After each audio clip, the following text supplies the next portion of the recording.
This is episode 6. In the spring of 1979, in Salem, state surveyors were sent to chart flood risk along an unmapped stretch of Pine Hollow. There, veiled in overgrowth and absent from any record, they discovered a structure sealed from within.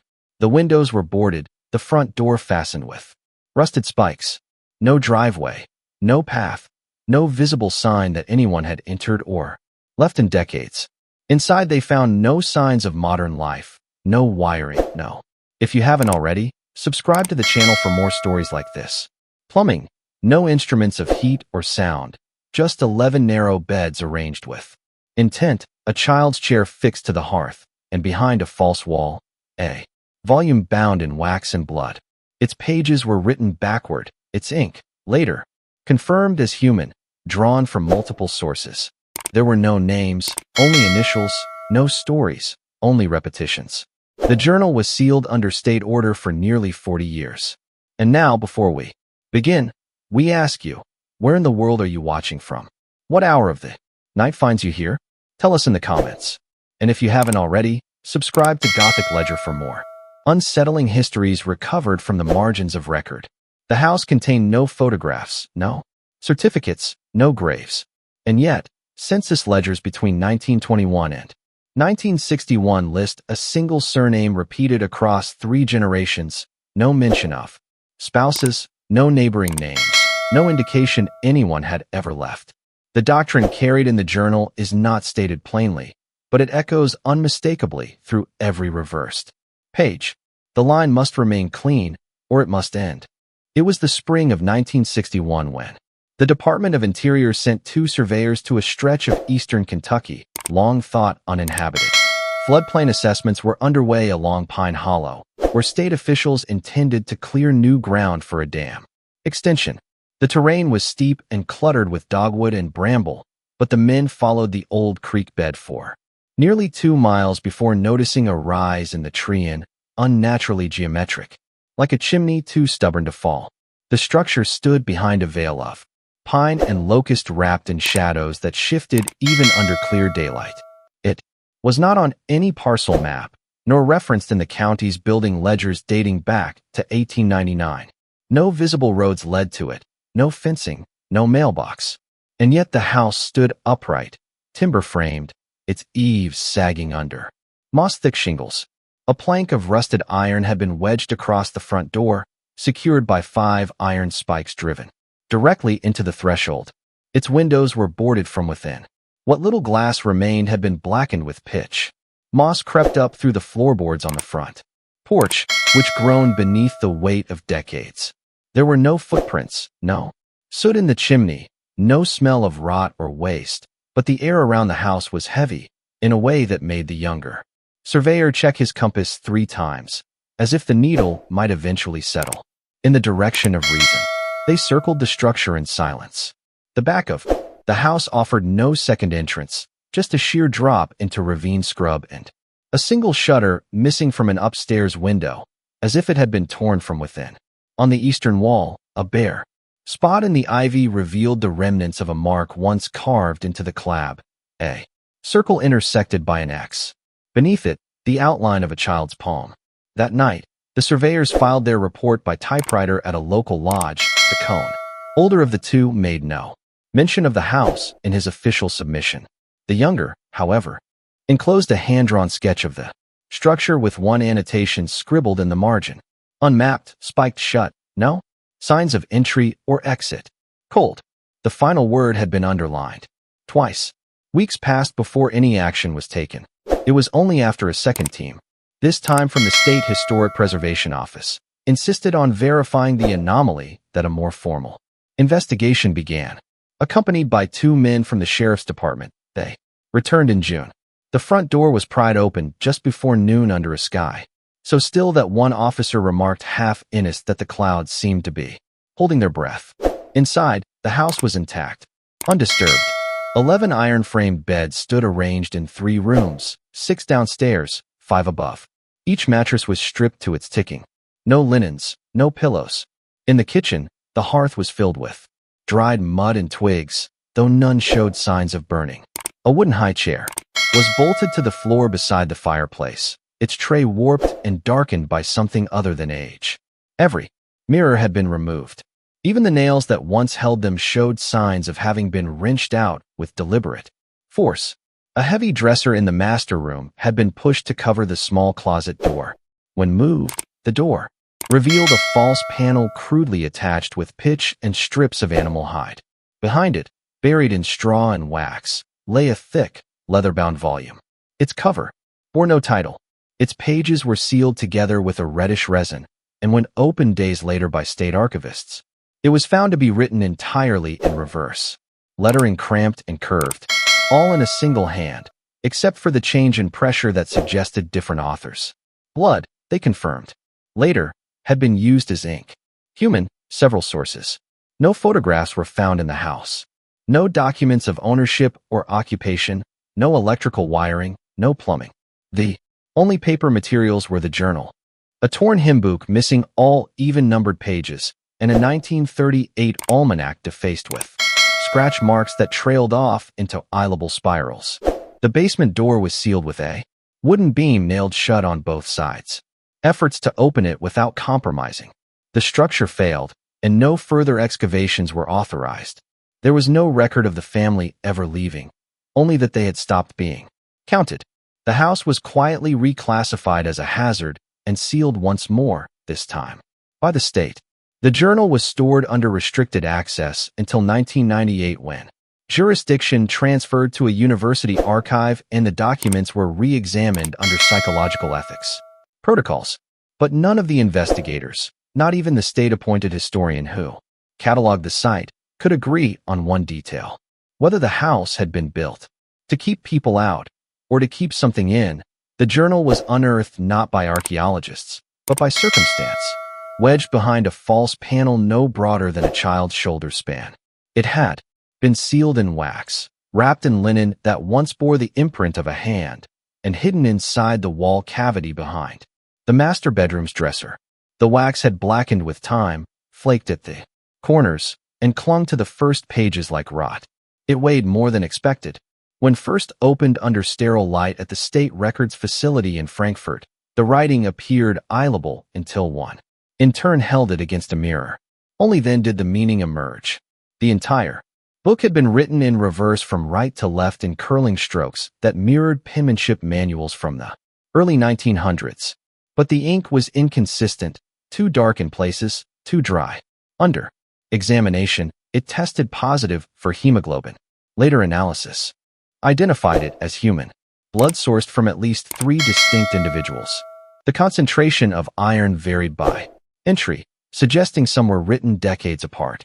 There were no names in the margins, no titles or dates beyond small sets of initials, M.E. or M.J.R., and a repeating monogram often scrolled larger than the others. L.L. Always. L.L. entries were not composed as letters or reflections, but as instructions, quiet manifestos. Some read like hymns. Others resembled genealogical records, though the format dissolved by the third page into lists of births paired with phrases like retained, corrected, or folded out. None of the entries described daily life. No mention of weather, crops, or seasons. No exterior references at all. Instead, the pages read like conversations passed inward, ritualistic, reminders spoken from one generation to the next, as if no one had ever left the house. One entry from 1923 describes the cleansing of a mind corrupted by outer talk. Another in smaller hand refers to the second child born right-blooded, followed by a series of notes on posture, silence, and teeth that clenched too soon. Throughout the journal, physicality was referenced as a moral concern. Narrow hips, fused toes, the alignment of eyes. The corrections were neither medical nor spiritual. They were genealogical. No outside names ever appeared. A separate section added between the stitched binding and what appeared to be lambkin vellum was glued into the journal spine at a slight angle. Its text was erratic. Letters doubled back on themselves. Syntax collapsed, but one line stood out, written in a more deliberate stroke and mirrored in larger script. The left-handed ones can't be taught. Burn their names. Bind the mouths. It became apparent through repetition and notation that the initials in the margins may not have stood for names at all, but roles or perhaps locations. Me appeared most frequently near anatomical sketches. JR was always followed by dates and corrections, and LL, the dominant symbol, was most often written at the beginning and end of entries, as if marking authorship and approval. Forensic analysis revealed the pressure of the pen strokes deepened with each generation. Later entries tore slightly through the paper as if written by an unsteady or malformed hand. By 1959, the language deteriorated into glyph-like shapes, still reversed, still in blood, but devoid of coherent meaning. Even among cryptographers, those last two pages resisted interpretation. The patterns resembled fetal silhouettes, drawn in triplicate, but it was the final line sealed with a pressed thumbprint in blood that silenced the reviewing panel. We were not meant to bend outward. The journal was resealed under medical ethics restrictions for nearly 40 years. Yet those who handled it firsthand reported more than professional unease. One archivist resigned 3 weeks after cataloging its contents, citing difficulty with sleep and persistent nausea. She later described recurring dreams of a windowless room where children sat back to back scribbling with their left hands in perfect unison, though none made a sound. What remains most disturbing is that the handwriting across all 40 years, despite apparent changes in age, strength, and clarity, never deviated in style, as though the hand that began the journal never truly died. The earliest entries in the blood-written journal carry a peculiar formality, as though the writer considered himself a steward more than a subject, an observer recording a necessary process. They do not begin with family names, nor prayer, nor even location. Instead, they open with a phrase written again and again, reversed and underlined. Only the clean shall multiply. This phrase recurs across several pages, each time flanked by initials and markings that later researchers would liken to breeding charts, diagrams more commonly seen in livestock logs than in human record-keeping. There are no references to God, no mention of covenant, divine instruction, or redemption. The doctrine found within these pages is not theological. It is anatomical. The preservation of a line referred to only in the singular is described in stark biological terms. Traits to be amplified, defects to be culled, hair, color, spine length, facial symmetry. The entries speak of these attributes with the precision of a eugenicist, though no scientific source is ever cited. The knowledge appears self-contained, reinforced only by repetition and blood. A key passage dated by ink degradation to the early 1920s details a pairing between two individuals marked with the same monogram. LL plus LL yields second formation. No deviation in teeth. Breaths evenly. No stammer. No names are given. No emotional reflection. The tone is mechanical, relieved only by a note in the margin. The line remains narrow. Narrow is strong. Later entries expand this ideology to behavioral criteria. A child who sang before sleep is described as unripe. Another who refused to eat boiled root is listed with the term excised.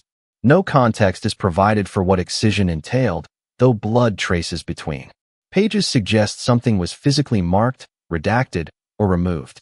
The philosophy that emerges is one of contain me, not expansion. It is not designed to welcome new blood, but to refine existing stock generation after generation until the line folds in on itself. What modern anthropology might call genetic bottlenecking is here framed as ascension. The fewer the variables, the fewer the flaws. The fewer the flaws, the closer to what the journal calls lineal perfection. By the 1940s, entries suggest a loss of cohesion in the household structure. Multiple birth records are logged in the same year, sometimes within weeks of one another. But rather than list the mothers separately, the journal marks each with a glyph resembling an I crossed out. The fathers are never identified. One entry notes, the seed corrects, the womb adapts, all forms are retested. It is not clear whether these words reflect belief, resignation, or madness. The doctrine's language grows colder as time progresses. Descriptions of spine lengthening successful, cleft reduced, and digits even replace any mention of love, union, or even biology. Mating is never described as an act. It is only referred to as folding, and those deemed unfit are marked with single letters F, D, or S. Among archivists, the meaning of these classifications remains uncertain. Theories range from failed to disposed, to something older and more ritualistic. There is a moment in one torn passage from 1953 where the writer, possibly the last to contribute, appears to hesitate. A brief line shakily pinned reads, "The mirror forgets who first looked into it." The page ends abruptly. The next begins again with measurements. What becomes clear through the silence, through the sterile tone and meticulous record-keeping, is that this was no spontaneous decay of a family. It was chosen, overseen, repeated. The collapse was not accidental. It was ritualized, sought after, and the doctrine, rather than breaking under the weight of madness, appears to have calcified into a kind of sacred logic. No names were ever written, no individuality acknowledged, only initials, and the conviction that the purer the blood became, the less human it had to remain.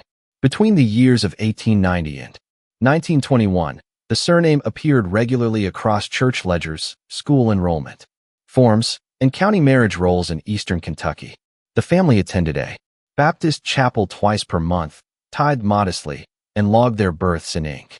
Like all others, witnesses recalled them as quiet, slow to speak, but present. They brought baskets to winter gatherings. They sat in the back pew. They were counted. After 1921, the name vanishes from all public congregations.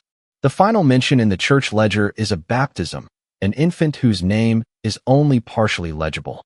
The entry is marked with a note from the minister referencing a disagreement over godparentant selection. The handwriting falters at the end. The next week's page continues with unrelated names. No formal departure was recorded. No excommunication, no illness, no relocation notice. They had simply in the span of a single season withdrawn. Yet county census records tell a different story. In 1930, the federal enumeration listed 5 individuals at the Pine Hollow property. In 1940, the number had increased to 9. By 1950, 11 were recorded, all under the same surname. No occupations were listed. No educational attainment. No known languages. In every decade, the household's respondent was recorded as unavailable. The census taker marked the information as inferred by neighbor testimony, though none of the nearest homesteads were within 2 miles. The curious detail lies in the surname repetition. Each entry carried the same last name. The first names, however, were all variations of the same few initials, RML, reordered, reduplicated, sometimes reversed. One child was listed as LML, another as MR, followed by a scrolled note, same as above, but younger. School board minutes from 1925 referred to a district visit to the family estate. A county clerk assigned to encourage rural enrollment compliance noted the children were seen only behind glass. The official was reportedly denied entry into the home and stated the woman who answered the door spoke as if echoing. No children from the household were ever registered in any district school afterward. The state birth registry provides further discu. Although names appear for each decade, there is no record of maternal identity after 1924. The same surname is listed for both mother and father. In some cases, the mother's field is left entirely blank. In others, only the initial L appears. It was not uncommon in that region, especially during war years, for families to raise children off writ. Suspicion alone did not equate to horror, but it is the consistency, the refusal to fracture the lineage even once, that deepens the unease. 40 years, 11 births, no marriages recorded, no outside names, no death certificates issued from within the property. An anonymous letter dated 1956 and filed. Among the county clerk's miscellaneous inquiries refers to children walking the same path at the same hour each day. The author describes watching them through distant brush. The children, it claims, wore identical garments and never spoke. The letter ends abruptly with the line, "I thought one was a mirror until it blinked." By 1961, when the house was uncovered and surveyed, no neighbors admitted to knowing its residents. The property had acquired the local nickname the Hush House, though no one claimed to have coined it. What remained inside suggested continuity without contact, ritual without interruption, a family line sustained without infusion, a private world looping in on itself. Generation after generation, like a clock turning inward.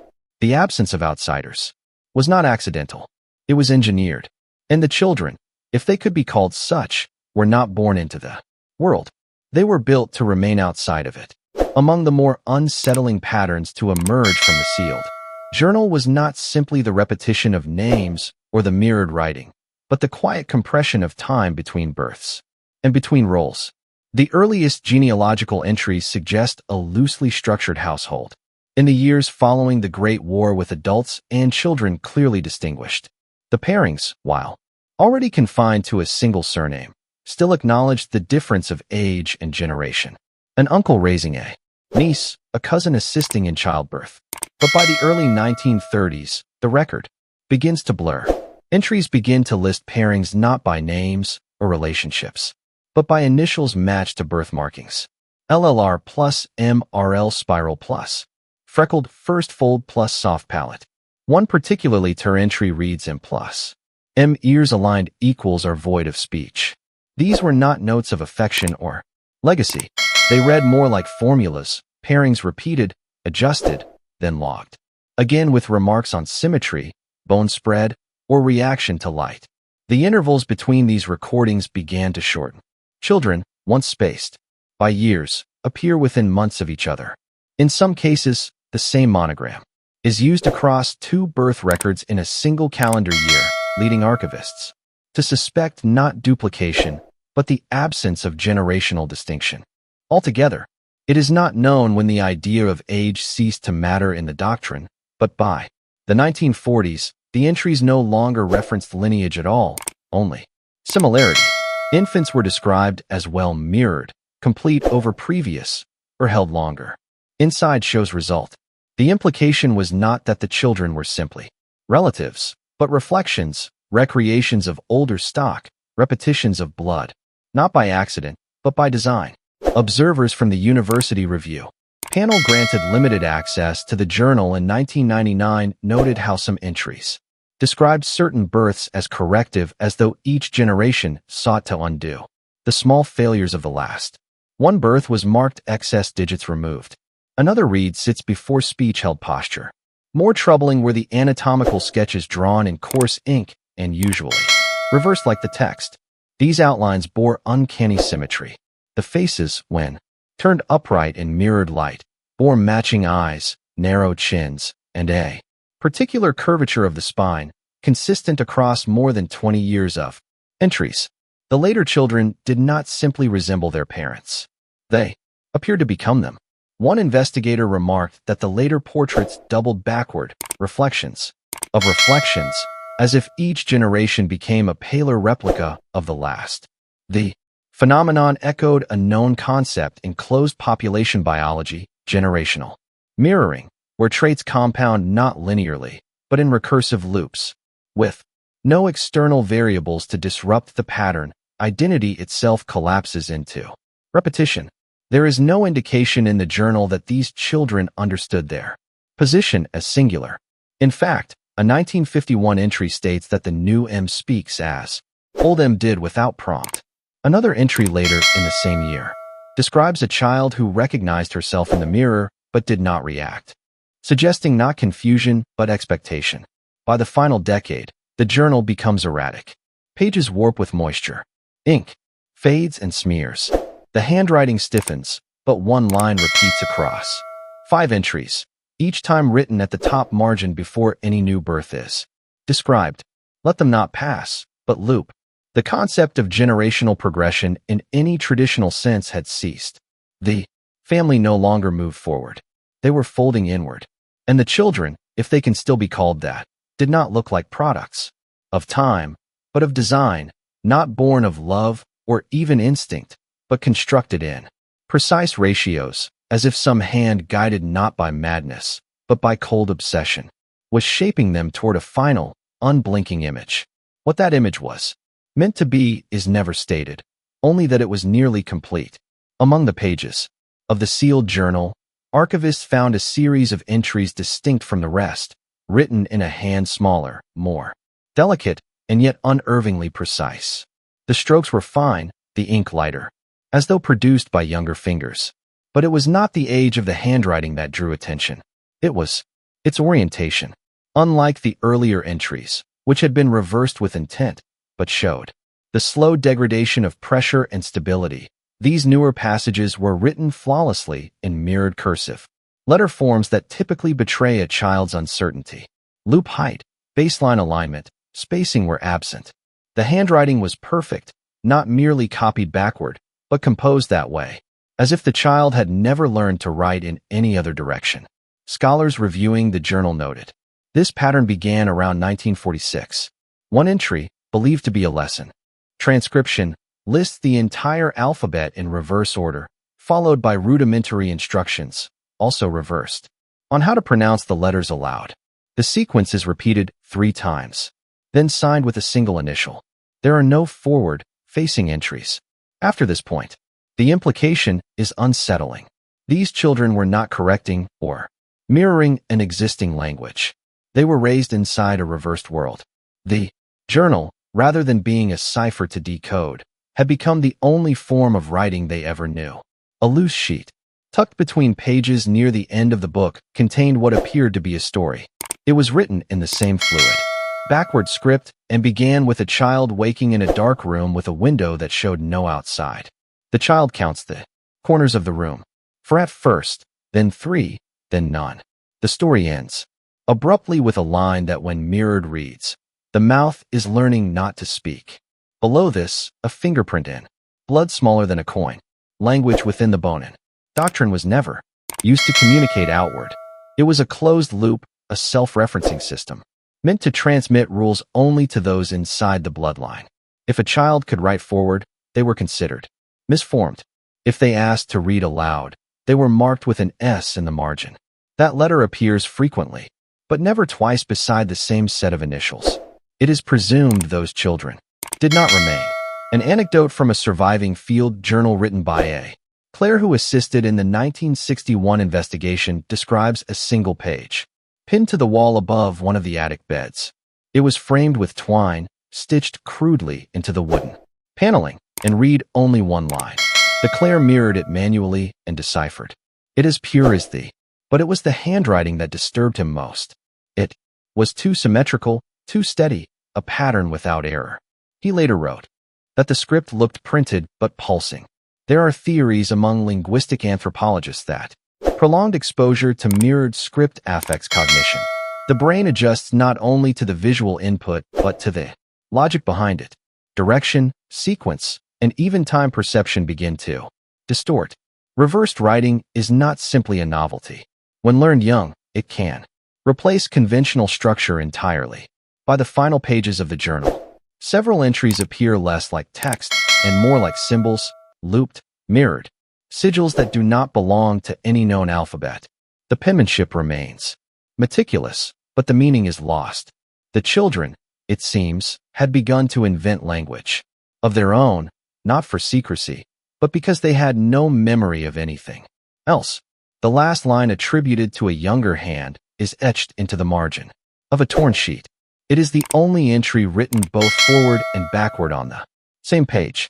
When mirrored, it reads, I will become the voice.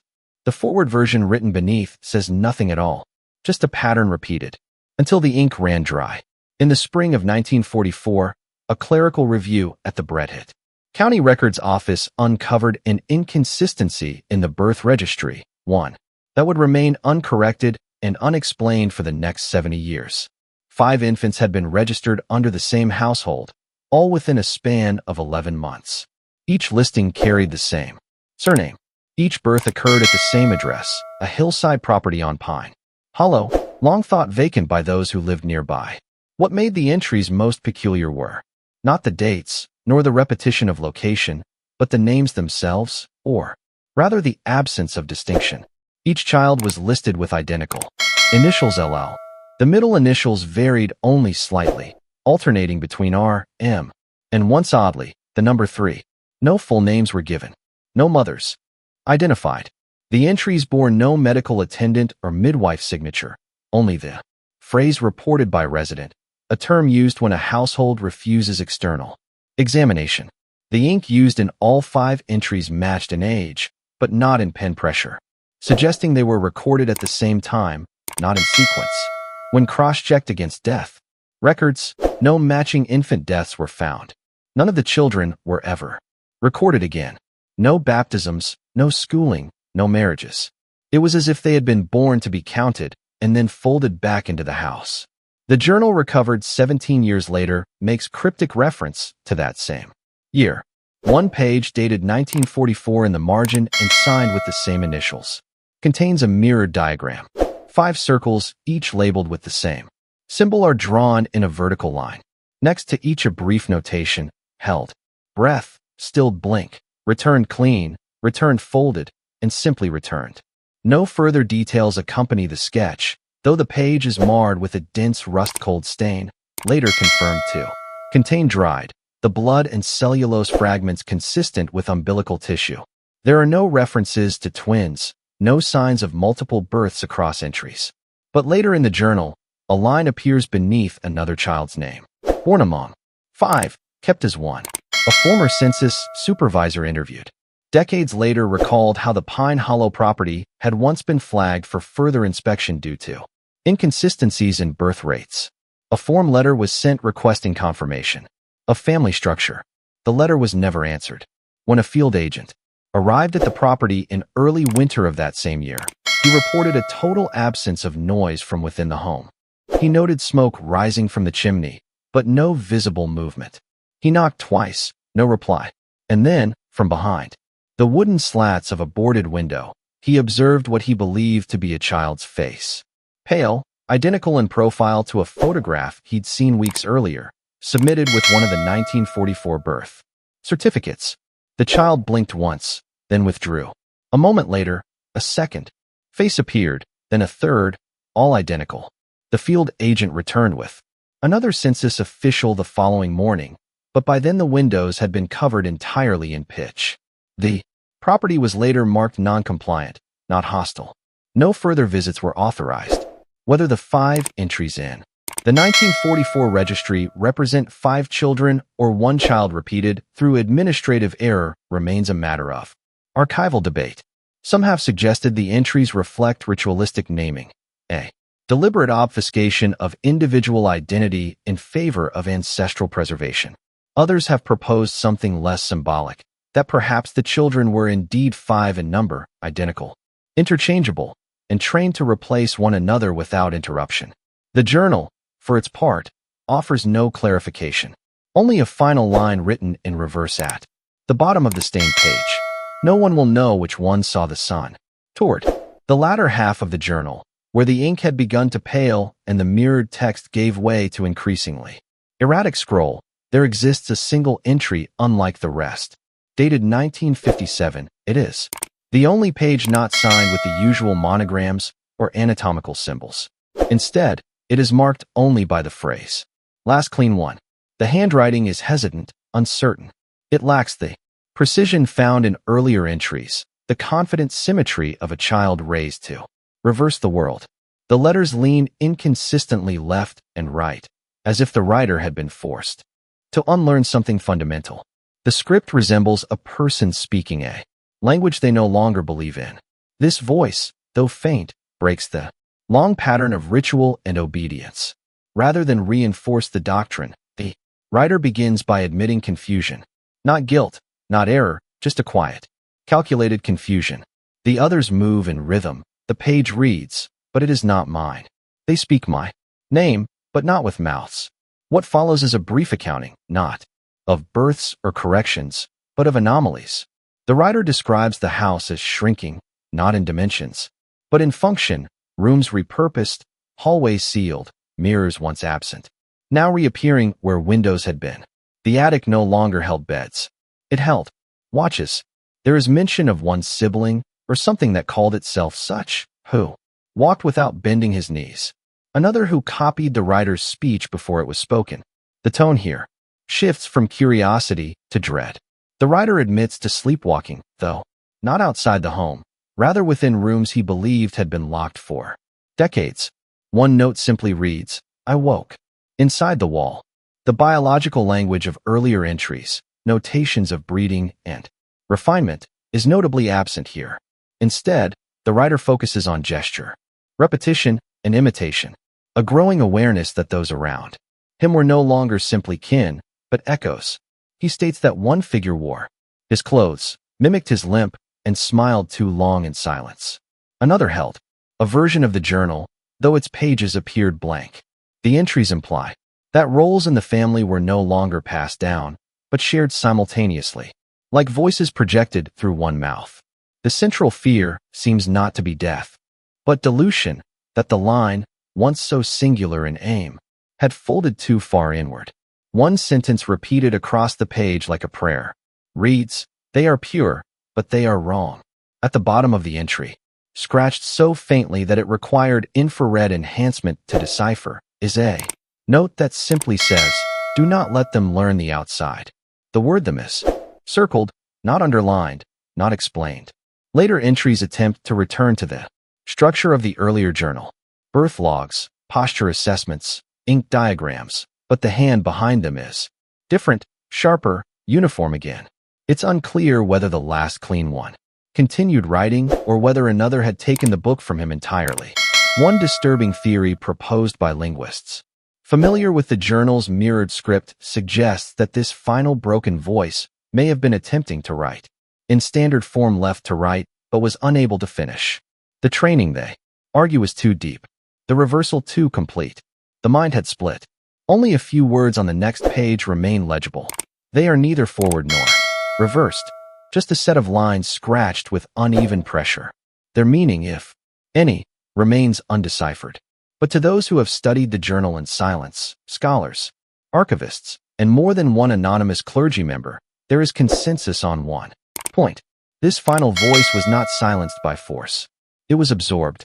While the primary entries of the journal charted births, language, and lineage, it was the margins, those quiet spaces beside the blood-written doctrine, where the most disturbing evidence accumulated. Dozens of pages, some torn at the edges or creased at the fold, contained faint anatomical sketches. They were never titled, never directly referenced in the main text, but they reappear with regularity. Outlines of heads, torsos, spines, and limbs drawn in ink so faded that in several cases archivists mistook them for age stains or damage until enhanced under filtered light. At first, the diagrams appear clinical. Measurements flank each sketch: shoulder width, skull circumference, arm length, number of visible teeth. Notes follow. Short clipped assessments like torso compressed, digits unequal, or spinal bend increasing. These were not the idle doodlings of a child. They followed a method, observed trends, and compared generations. Some entries even carried sequential numbers, suggesting that the figures depicted were being cataloged as livestock, might be across time. Over the course of 40 years, certain patterns begin to emerge. The craniums narrow measurably from one generation to the next. The mandibles recede. Noses flatten. In later sketches, the ears disappear entirely. One figure is marked with a circled note: birth with no shell. Another, likely female, is labeled no hip flare. Recheck. Hands appear frequently, always in profile. Early drawings show 5 fingers annotated with notes about nail curvature and thumb span. But over time, the digits diminish. For fingers, then 3. 1. Disturbing image, dated without explanation, shows a hand where the fingers do not separate at all. A single, paddle-like shape marked smooth join, no cut. None of these abnormalities are framed as tragic or alarming. There is no suggestion of pity, no remorse. The tone, he is evaluative, indifferent, even proud. In one sketch, a child's back is drawn with exaggerated spinal ridges, and below it a single phrase: held form, no droop, good spine. Later entries list entire columns of defects, without context: cleft, fused eyes, missing arch, narrow breath, no tongue. They are not assigned to names. No one is marked dead. They are simply noted as if the flesh were clay being shaped and observed for fitness. Breeding correction was not just a concept here. It had become an act of erosion. The line did not evolve. It was sculpted, down in one folded page, tucked beneath the leather binding, and found only during restoration. A full-body diagram spans 2 narrow sheets. The figure is hairless, sexless, and arched unnaturally backward. Its arms appear too long, dragging below its knees. There are no ears. The eyes are wide, sunken, and unmarked by pupils. Beneath the figure, a mirrored script reads, "Still quiet, no extra." One former curator who requested anonymity claimed he saw a second image hidden beneath the first, a ghosted sketch pressed faintly into the paper grain. With forensic heat, he revealed it to be nearly identical to the first. Only the face had changed. The second face was smiling. It was smaller. It was drawn twice. In 1961, when the house was briefly entered by state authorities, several of the beds were found fitted with wooden frames that curved unnaturally inward, spines bent forward as if in expectation. Some mattresses bore faint indentations too shallow to belong to an adult, but too wide for a child. No medical records exist for any member of the family. No bones were recovered, no graves exhumed. Yet the anatomical notes continue across the final pages of the journal, long after the entries lose coherence. The last legible image drawn in pencil across the inside cover shows a human form with no hands, no feet, and no face. The arms are crossed inwards, not in prayer, but in containment. Beneath it, a final marginal note. The shape remains. We only smooth the noise away. When the house at Pine Hollow was forcibly opened in 1961, the ground floor and cellar yielded little beyond silence and stillness. Dust lay thick over iron bed frames. Bowls were arranged without food. A child's chair remained bolted to the floor beside a fireplace that had never seen flame. But it was the upper level, specifically the narrow north-facing room at the end of the attic hall that resisted entry. Unlike the other doors which hung loose or lay ajar, this one was nailed shut from the outside. For iron spikes crossed the threshold. Rusted brackets were affixed at the corners. A padlock, ancient but intact, hung from a metal plate driven through the frame. No keys were found on site. It had not been opened in years. Later accounts described the decision to breach the door as reluctant. None of the investigators could agree on who gave the instruction. A deputy recalled, "The moment is quiet, too quiet to argue with." The lock was removed, the nails pulled loose one by one, and behind the door, beneath a low ceiling that bowed inward with age, was a room unlike any other in the house. 3 beds low to the ground had been arranged in parallel against the wall. They were smaller than standard cots, handcrafted. Their posts were uneven, and their frames unusually narrow, as if designed for bodies that had not grown according to expectation. Each bed bore iron fixtures at its corners, still affixed to short chains. The chains terminated in heavy, worn buckles. Beneath the middle bed, a dark stain bloomed from the floorboards outward, stopping in a perfect semicircle against the footboard. Later tests identified the stain as human blood. It had seeped between the cracks and dried into the grain over many years. No body was found. One wall of the room had been marked in dozens of vertical slashes, some shallow, some deep. The cuts formed no clear pattern, no numbers or letters, just repetitions of force etched downward with something sharp and unsteady. A second wall bore nothing at all, save for a single piece of twine, nailed in a crooked line from corner to corner. Attached to the twine were 5 yellowed cards, each with a mirrored letter scrolled in what appeared to be charcoal. When viewed through reflection, the cards spelled a single word still. Tucked beneath one of the beds was a folded cloth bundle. Inside were 2 objects, a wooden spoon worn down to a nub and a paper scrap covered in mirrored handwriting. It bore the date 1955. The message, when reversed, read, "The third is not like them. The third speaks without sound." Investigators noted that the room had no insulation, no ventilation. The single window had been boarded from within. One of the boards had scratch marks along the lower half, spaced with regular rhythm, too low for an adult hand, too deliberate for rodents. The glass beneath the boards was intact, but clouded from the inside with a thick film, as if someone had pressed against it day after day, until the surface began to fog with skin oil and condensation. No handprint remained, only the pressure of repetition. There is no indication of how long the children, if children were, remained in that room. No names were assigned to the beds. No voices were recalled by any neighbors. Yet one entry from the journal dated 2 years before the discovery suggests a purpose for the locked space. It reads simply, "We hold." What diverges? The floor beneath the bloodstain was later removed for examination. A shallow cavity was discovered, empty, save for 3 strands of hair, coiled neatly, knotted at one end. The hair was dark, human, and when tested decades later, revealed mitochondrial DNA inconsistent with the known lineage of the household.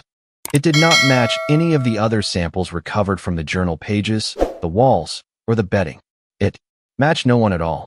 Somewhere between the restraints, the slashed walls, and the sealed window, something else had lived there, however briefly, something not off the line, and by all appearances. They had tried to correct that.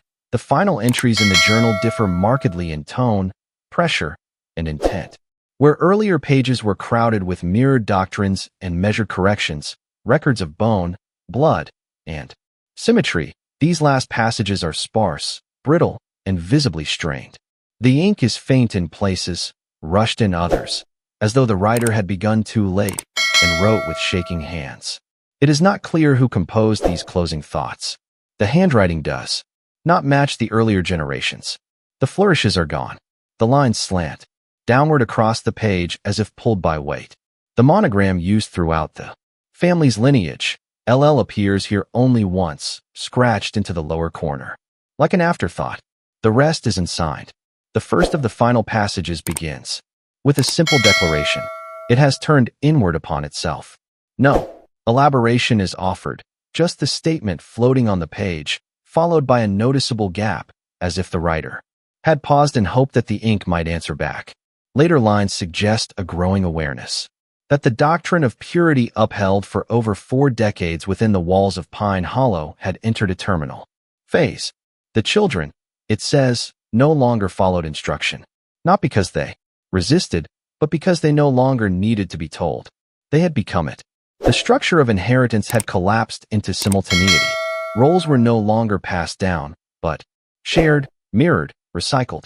One note states, "They do not ask where they came from. They ask where I went." The implication is not of rebellion but eraser. That the final adult, if such a distinction can still be made, was no longer regarded as separate, not father, not teacher, just a failed version of something that had corrected itself. A second entry written hastily and across the margin of a blank page reads, "They know my thoughts before I write them. They smile when I fail to firm in the sentence." The line ends abruptly, mid-stroke. From this point forward, the journal becomes fragmented. Pages go unnumbered. Some are covered in repeated words, others in ink blots that do not dry. One page is filled entirely with backward rows of the letter M. Across the top, a mirrored phrase, "One will not blend." But it is the final full page that marks the journal's closure, not with ritual, but with warning. It begins with a list. Each line begins with the word seal. Seal the pantry. Seal the stairwell. Seal the attic floor. Then more abstractly, seal the names. Seal the memory. Seal the blood. And then at last, seal the house. Let it be the grave. No one must survive the ruin. The sentence is underlined 3 times. The final stroke cuts through the bottom margin and into the leather of the binding itself. Authorities who examined the house in 1961 noted that many of these commands had in fact been carried out. Rooms were nailed shut, hallways blocked by collapsed furniture. The pantry had been filled not with food, but stones. All mirrors, as earlier noted, had been removed or blackened. Even the small fireplace had been stuffed with hay and lye. Only the front door had remained untouched, left to be found, perhaps, deliberately. A final phrase found scrolled on the inside of a closet wall seems to echo this intention. It was not written in ink, but scratched into the wood. The letters are reversed, crude, but decipherable. We could not be buried, so we became the house. No human remains were ever found inside, but blood traces were present in every room, most old, some recent. One long smear ran from the base of the attic. door to the lower stairwell. It stopped midway. No footsteps followed. Whether the final writer succeeded in sealing the ruin is unknown, but by the time the house was rediscovered, it had already been forgotten by the world beyond, hidden, as if it had collapsed. Inward, not structurally, but genealogically. And if any of the children had survived, they did not leave. They waited. When the journal was extracted from the hidden cavity within the house on Pine Hollow, it was handed over not to the press or public record, but to the Kentucky State Archives under immediate temporary custody. The officials involved in its handling were instructed unofficially to speak of it only in vague terms, an anomalous document, sensitive genealogical material, or unresolved property evidence. Internally, however, it became known by another name, Object 012. Though there was initial interest in full transcription, the process halted just 4 weeks into review. The preliminary analysts, 3 archivists, and 1 forensic linguist each submitted internal memos flagging the content as non-narrative, ethically volatile, and psychologically corrosive. The document did not fit into existing archival categories. It was neither historical ledger, medical record, nor private diary. It was something else. Entirely, a closed system of thought operating by internal laws. One senior examiner requested psychiatric leave after reporting recurring dreams of mirrored corridors and children without breath. Another complained of vertigo while handling the journal, stating that the mirrored script made her feel as though she was reading herself backward. Within a month, all further transcription was suspended. A formal petition was submitted to classify the material under the Kentucky Medical Ethics Clause 27B, an obscure statute designed originally to protect patient records involving extreme mental illness or unsanctioned procedures. Though the law had rarely been invoked since the 1920s, the petition was approved within 2 days. From that point forward, the journal ceased to exist in the public record. It was placed in a sealed container and assigned an access code under the Department of Health, not the Archives Division. Even its location within the buildings was altered, moved from the General Holdings catalog to an unmarked annex reserved for restricted artifacts, many of which had no clear legal origin. There was no media coverage, no public announcement. The field notes from the Pine Hollow investigation were quietly reduced, redacted, and refiled under unrelated property law disputes. A single black and white photograph of the journal's cover exists, taken under poor lighting and never officially circulated. In the image, the leather appears bloated and uneven. A faint stain, possibly wax or oil, stretches across the spine like a darkened vein. What appears to be a fingerprint pressed into the top corner in dried blood remains, partially visible, though blurred. In 1971, the journal was briefly reopened. Under pressure from a university research team investigating hereditary isolation in Appalachian communities. After reviewing just 17 pages, the team withdrew their request. One linguist described the text as self-canceling, claiming that reading too far into it created a sensation of forgetting what had already been read. Another researcher, who later left the project, allegedly described seeing a shape in the language, but could not explain what he meant. When asked to elaborate, he simply replied, "It's not a book, it's a behavior." The journal was resealed. Over the following decades, the property on Pine Hollow was listed and delisted from tax rolls multiple times, often due to administrative confusion over ownership. Satellite imaging showed no visible change to the site, no structural collapse. The house remained standing, though overgrown and unvisited. In 1996, it was removed from state records entirely. To this day, there is no record of the family's name in Kentucky's genealogical index. The census entries have been archived, but redacted. No first names remain, only initials, and even those appear to shift between documents, as if the lineage had begun to recede, not just from public record, but from memory itself. The last formal mention of the case appears in a 1983 ethics review panel, where the journal is referred to only as Subject Text 0. The report concludes with one sentence and signed, "Exposure to the material does not teach. It replicates." When the Pine Hollow homestead was entered in 1961, its Silence suggested abandonment. And yet everything within the house, beds arranged, bowls stacked, chairs bolted, implied continuation. Records from county birth registries suggested at least 11 children had been born between 1922 and 1959. At least 6 adults were inferred, though never named, but nowhere on the property was there any indication of death. No headstones, no funeral remnants, no graves. Surveyors began excavation on the third day of the investigation. The land surrounding the structure was uneven but undisturbed. No obvious mounds, no wooden markers, no depressions in the soil. A nearby clearing roughly 60 yards west of the house showed signs of prolonged exposure to weathering. Yet no tools, no clothing, and no remains were found. Just rock and roots, thick ones, tangled and pale, buried shallowly beneath the earth, as if growing out rather than down. The initial strategy involved shallow trenching. Shovel strikes met resistance almost immediately.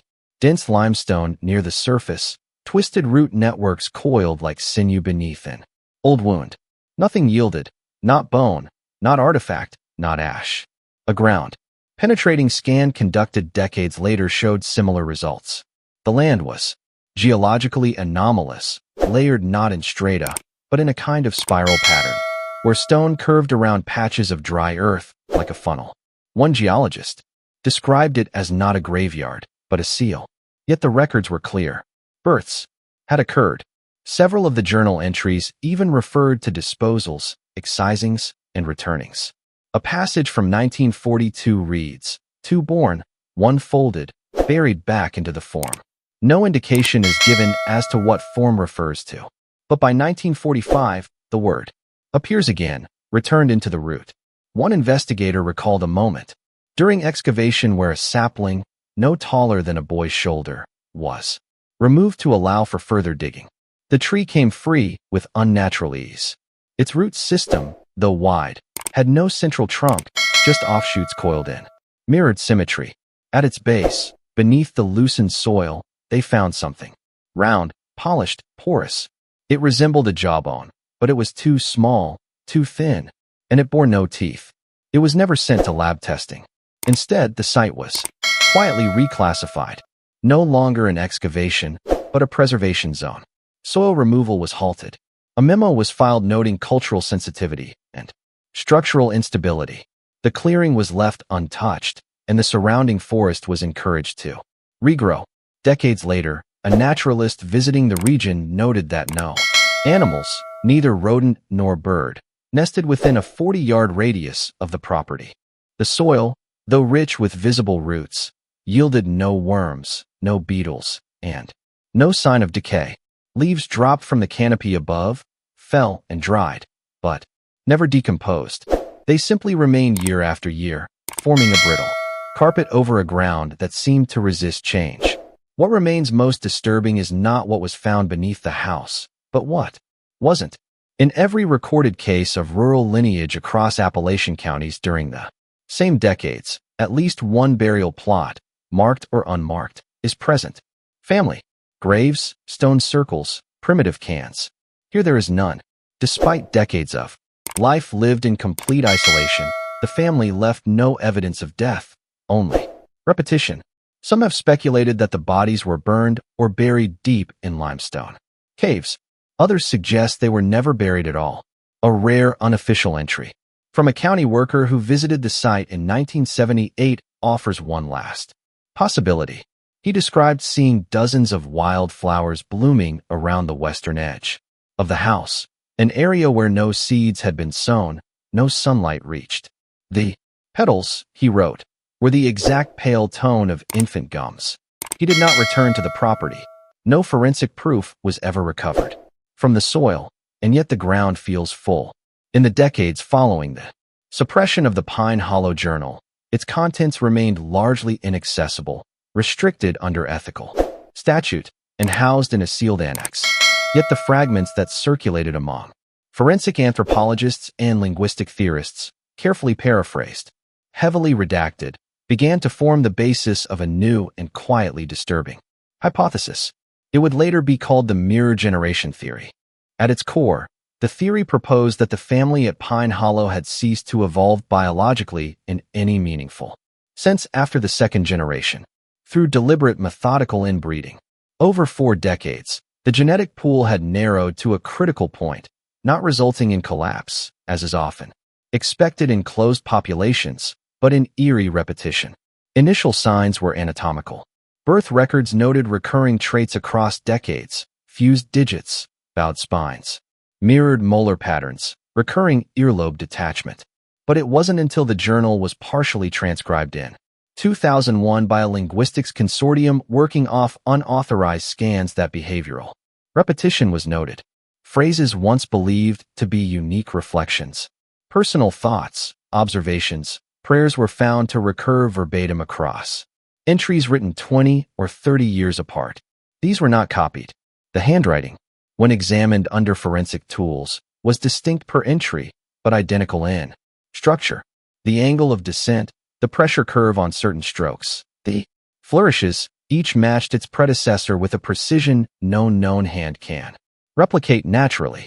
One analyst in an internal memo described the effect as watching a second voice remember what the first one forgot. The same patterns appeared in ritual and habit: bowing at entryways, sleeping without blankets, refusing to speak before dusk. These customs were never explained in the journal. They were simply reintroduced, and again and again, as though instinctively recovered, like muscle memory passed not by teaching, but by blood. A fragment from the journal's midsection, believed to be written in the 1940s, offers one of the clearest clues. We do not name them. The name arrives. The implication was chilling. Children were not named by their parents. They became the names, repeating initials and behaviors until differentiation dissolved. One entry marks the birth of a child described as M, followed by a line that reads, "He knew the knock before hearing it." Scholars began to map these recurrences. A total of 8 initials were used across all entries. None new after 1932. Each reappeared in a near-identical sequence every 9 to 11 years. This suggested not only naming, repetition, but functional replication, roles: caretaker, recorder, child, correction, cycling through the generations with no apparent deviation. One theory advanced by a researcher who later withdrew from the project suggested the family had not been living in generations at all, but in loops. Time was not linear for them, not culturally, not cognitively. Each generation was a reflection of the last, made more perfect through elimination of variance. Traits that diverged were culled. Words that changed were erased.